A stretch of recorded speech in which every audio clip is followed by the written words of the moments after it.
ये कहानी है एक ऐसे आर्किटेक्ट की जिसके घर में एक दिन दो खूबसूरत लड़कियां मदद के बहाने घुस जाती हैं और फिर उसे उकसाकर उसके साथ इंटीमेट होते हैं, जिसके बाद उसे ब्लैकमेल करके उसके लाइफ में क्रिएट करते हैं कुछ ऐसे एम्बैरेसिंग प्रॉब्लम्स जो हम देखने वाले हैं आज की इस पूरी कहानी में।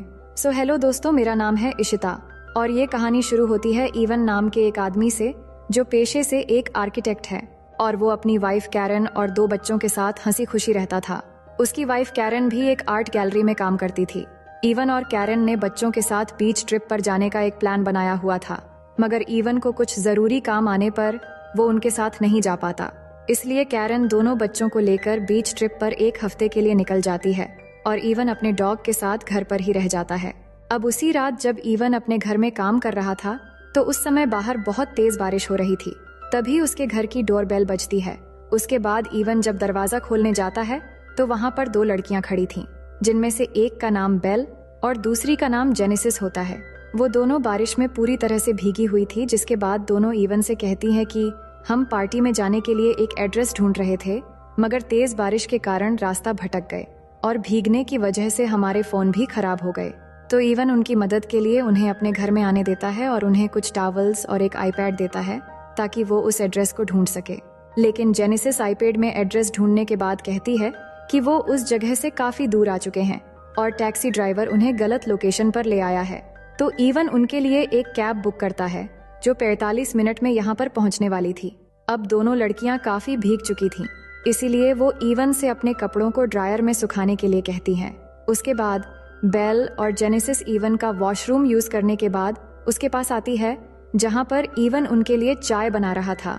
उसके बाद वो सभी लिविंग रूम में आकर आपस में बात करने लगते हैं, जहाँ बेल और जेनेसिस बार बार इवन के करीब आने की कोशिश करने लगती हैं, जिससे परेशान होकर इवन दूसरी कुर्सी पर जाकर बैठ जाता है और अपना फोन निकाल कर देखता है, जिसमें कैब के आने का टाइम अब सिर्फ 20 मिनट बचा था।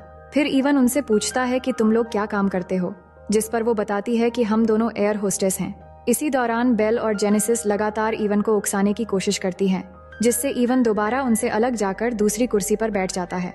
दरअसल इवन शादीशुदा था, इसलिए वो बेल और जेनेसिस को बार बार उकसाने पर भी उनसे दूरी बना रहा था। लेकिन बेल और जेनेसिस अपनी लाइफस्टाइल और देश विदेश में घूमने की कहानी इवन को बताने लगती है और इवन को उनके साथ इंटीमेट होने के लिए उकसाने लगती है। इसी दौरान इवन फिर से फोन को चेक करता है और देखता है कि अब कैब सिर्फ 5 मिनट की दूरी पर है।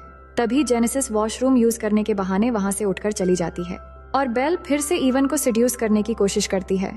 तभी इवन को कैब ड्राइवर का कॉल आता है, क्योंकि कैब इवन के घर के बाहर आ चुकी थी। इसलिए बेल जेनेसिस को बुलाने के लिए वॉशरूम की तरफ चली जाती है और इवन उनके कपड़े लेने चला जाता है।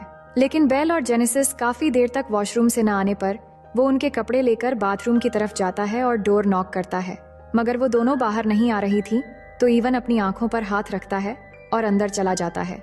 अब इवन के अंदर पहुंचने पर हम देखते हैं कि बेल और जेनेसिस पूरी तरह से बिना कपड़ों की थी और इवन के अंदर आते ही वो उसको अपनी तरफ आकर्षित करने के लिए उसके साथ जबरदस्ती करने लगती है, मगर इस बार इवन अपना कंट्रोल खो देता है और बाथरूम में उनके साथ इंटीमेट होने लगता है और फिर बेडरूम में भी इंटीमेट होता है और इस तरह से पूरी रात बीत जाती है और सुबह हो जाती है। जिसके बाद जब इवन उठता है तो उसे बेल और जेनेसिस कहीं दिखाई नहीं देती, जिससे इवन को लगता है कि वो दोनों शायद चली गई।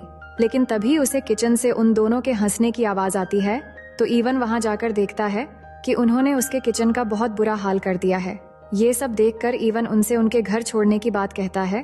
तभी इवन की वाइफ की वीडियो कॉल आती है, तो वो फोन पर बात करने के लिए बाहर चला जाता है और बात करने के बाद वो अंदर आकर दोनों को अपने कपड़े पहनकर उन्हें घर से निकल जाने के लिए बोलता है।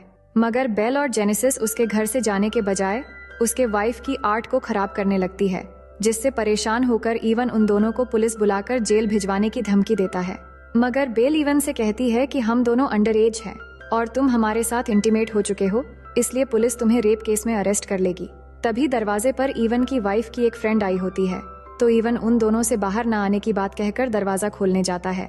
तभी इवन की बात करते समय जेनेसिस वहां आकर उससे चिपकने लगती है, जिस कारण उसकी वाइफ की फ्रेंड इवन को बहुत भला बुरा कहकर वहां से चली जाती है।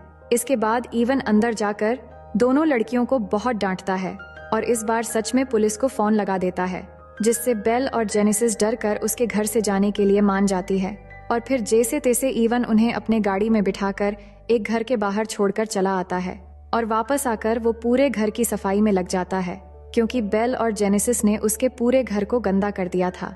अब उसके बाद रात को जब इवन अपने काम में लग जाता है, तभी अचानक उसे ग्लास टूटने की आवाज सुनाई देती है, जिसे देखने के लिए जब वो जाता है तो वहाँ उसे अपनी फैमिली फोटो नीचे गिरी हुई दिखाई देता है। और जैसे ही वो उस फोटो को उठाने के लिए नीचे झुकता है, तभी जेनेसिस उसको पीछे से हमला कर देती है, जिससे इवन बेहोश हो जाता है। जिसके बाद जब इवन को होश आता है तो वो खुद को एक बिस्तर पर रस्सी से बंधा हुआ पाता है और जेनेसिस को चिल्लाकर अपने आप को खोलने के लिए कहता है। तभी बेल वहाँ पर इवन के बेटी की स्कूल ड्रेस पहनकर सामने आती है, जिसके बाद दोनों पास आकर इवन के कपड़े उतारने लगती हैं। लेकिन तभी इवन की वाइफ की वीडियो कॉल आ जाती है, तो जेनेसिस इवन को बेल के साथ इंटीमेट होने के लिए कहती हैं। लेकिन इवन के ऐसा ना करने पर जेनेसिस कहती हैं कि मैं तुम्हारी वाइफ को वीडियो कॉल पर बता दूंगी कि तुम हमारे साथ मजे कर रहे हो। तो इवन बेल के साथ इंटीमेट होने के लिए तैयार हो जाता है और फिर बेल इवन के ऊपर आकर इंटीमेट होने लगती है और इंटीमेट होते हुए बेशर्मों की तरह आवाज निकालने लगती है और जेनेसिस ये सब रिकॉर्डिंग कर रही होती है। उसी दौरान जेनेसिस कुछ खाने के लिए किचन की तरफ चली जाती है और इवन बेल के साथ इंटीमेट होते हुए पूरी ताकत लगाकर रस्सी को खोल लेता है और बेल को धक्का देकर बेड से नीचे गिरा देता है। जिसके बाद वो जेनेसिस की तरफ बढ़ता है और उसे मारने की कोशिश करता है, लेकिन तभी जेनेसिस इवन पर फिर से हमला कर देती है, जिससे इवन बेहोश हो जाता है। इसके बाद ये दोनों इवन को फिर से बांध देते हैं और उसके सामने साइको की तरह हरकतें करने लगते हैं और उसे एक हेडफोन पहनाकर म्यूजिक लाउड करके सताने लगते हैं। फिर थोड़ी देर बाद इवन के घर लुइस आकर डोर बेल बजाता है, जो इवन के वाइफ कैरन की असिस्टेंट है। लेकिन जब वो अंदर आता है तो उसे इवन नहीं मिलता, क्योंकि इन दोनों लड़कियों ने उसे एक रूम में बंद कर दिया होता है। और वो दोनों लड़कियां लुइस से कहती हैं कि हम इवन की भतीजी है।